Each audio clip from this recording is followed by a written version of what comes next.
What's up, investors? It's the Russian dude. When rumors start stacking on top of each other inside a closed, paranoid system like Chechnya, it's never just gossip, it's a stress test. First, whispers about Ramzan Kadyrov's kidney, dialysis, hospitals, and disappearing public appearances. Then, almost on a cue, news breaks that his teenage son Adam was involved in a very serious car crash, allegedly at high speed. Allegedly the motorcade allegedly rushed out of Grozny on a government emergency aircraft, with Ramzan himself trailing behind in a private jet like a feudal lord abandoning a burning castle. The details are contradictory and deliberately vague, which already tells you something is very, very wrong. Because in Chechnya, nothing involving the Kadyrov family is random, and nothing is just an accident. Especially not when succession hangs in the air like a loaded gun. So today, we're not going to chase rumors for the sake of gossiping. We're going to look at why this crash matters, what it exposes about the fragility of the Kadyrov regime, why Adam Kadyrov is not the heir his father desperately wants him to be, and finally, why this local drama is actually a preview for what awaits Russia itself when its own system finally runs out of oxygen.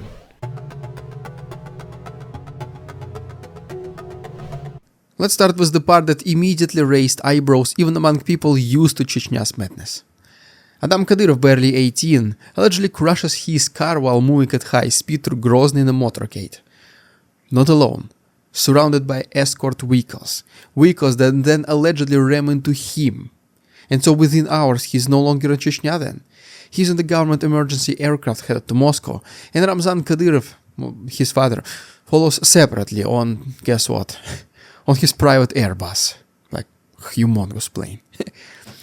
Now on paper this sounds typical. Rich kid drives too fast, loses control, gets hurt. Except this is Chechnya, not Monaco. Kadyrov family does not lose control. Their routes are locked down, streets are cleared, escorts exist precisely to prevent this kind of outcome. I mean, these people don't drive themselves to the grocery store, let alone race through the capital without layers of protection and coordination.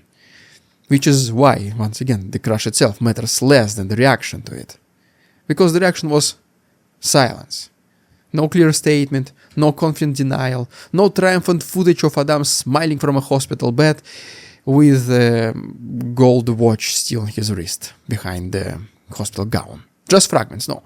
And fragments are dangerous in a system built on fear, not legitimacy. Timing matters too. This did not happen in a vacuum.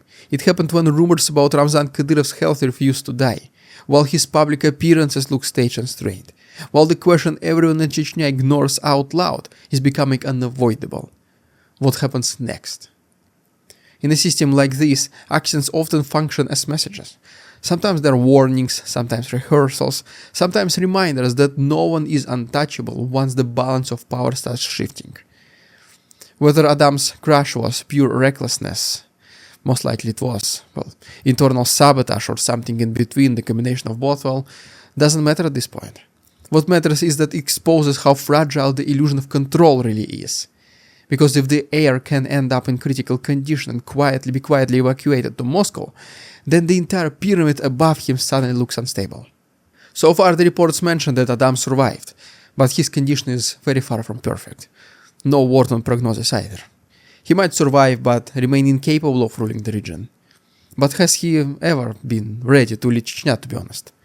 Let's try to answer this question now next chapter.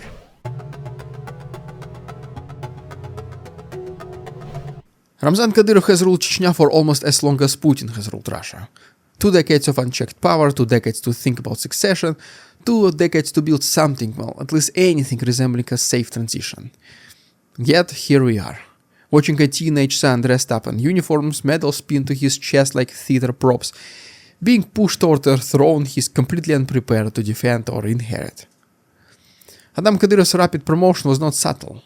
Secretary of the Security Council first, personal chief bodyguard to his father then, control over security structures that matter far more than any civilian title.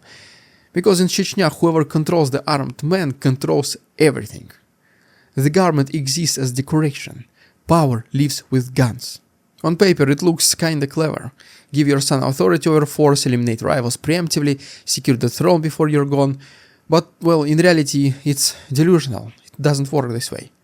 Adam Kadyrov is 18, not a war-hardened commander, not a seasoned negotiator of clan politics, not someone who grew up surviving assassination attempts and eternal betrayals.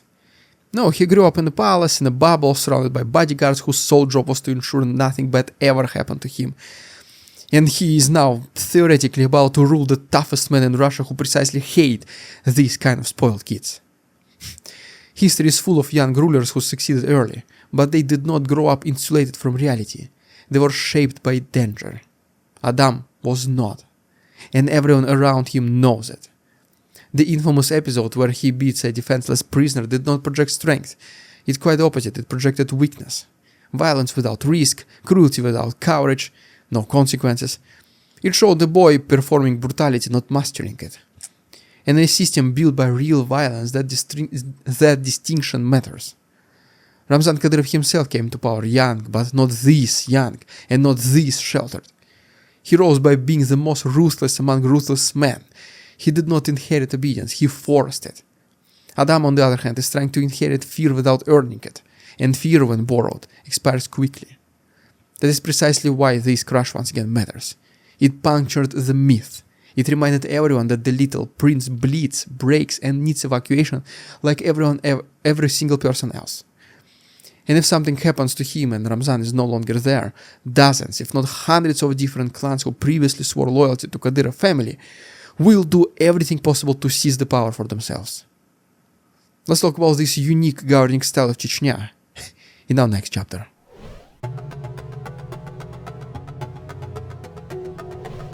One of the biggest mistakes observers make is assuming Chechnya operates like medieval kingdom. Well, it doesn't. It never has. Chechnya is a clan-based society. Power historically flows through negotiation, balance, and collective authority among families and elders. Absolute rule by one clan is not tradition, it's an imposition. The Kadyrov regime exists because Moscow wanted stability at any cost and found a local strongman willing to deliver it through terror. That arrangement worked as long as Ramzan was alive, feared and backed unconditionally by Putin. But it created no internal mechanism for succession. There are no rules, no accepted rituals, no consensus, just violence and loyalty bought with money and immunity. When Ramzan goes, every powerful clan, every armed commander, every security chief will see the same one single thing: opportunity. Adam Kadyrov or any of Ramzan's children will not be seen as rightful heirs. They'll be seen as threats to be neutralized before they consolidate power. This is not theoretical. Chechnya has seen this movie before. Ramzan's own older brother, for example, died under highly convenient circumstances at a critical moment. Official explanation did not matter then, and they will not matter now. In a system without law, outcomes speak louder than causes, and Adam's public image does not help. Flashing wealth in one of Russia's poorest regions. I mean, come on. Gold weapons, supercars, watches worth more than most families will earn in a lifetime. This obviously does not inspire loyalty, it just breeds resentment. When those kids show off their family riches in Moscow, it's vulgar. But when they do it in Grozny, it's explosive. People tolerate fear, they tolerate poverty. What they do not tolerate is humiliation layered on top of both. That is precisely why, if the Kadyrov children fall, it will not feel like chaos to many locals. It will feel like correction to the fragile balance of karma.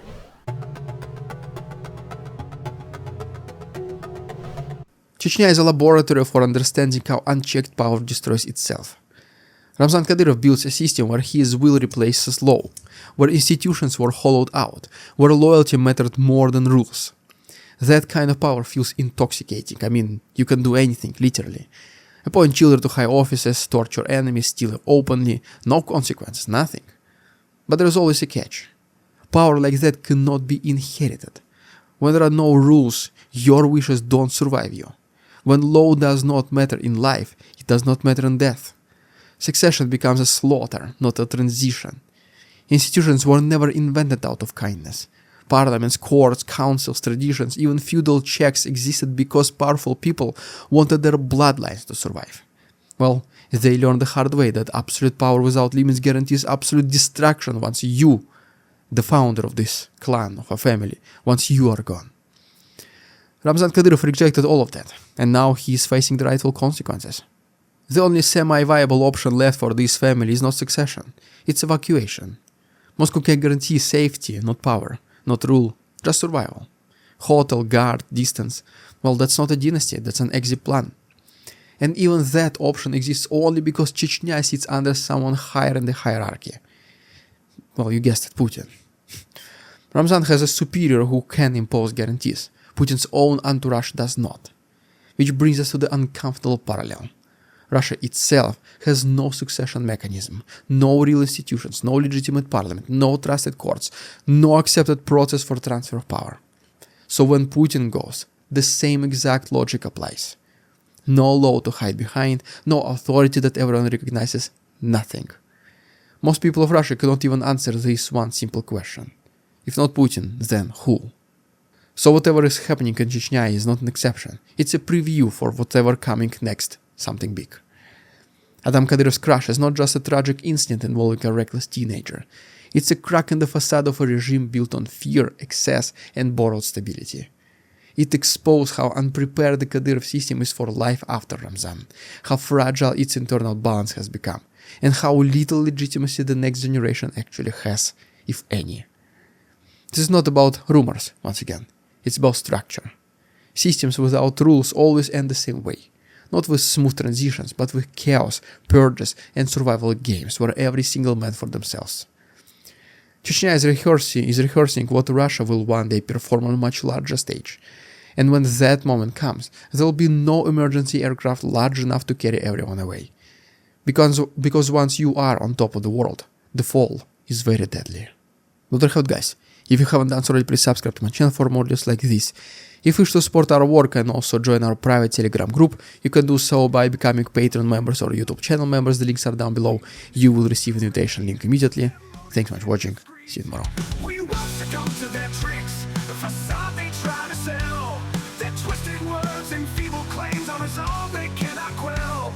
We see through their lies, their feeble attempts to sway. We do not believe in ridiculous Russian propaganda.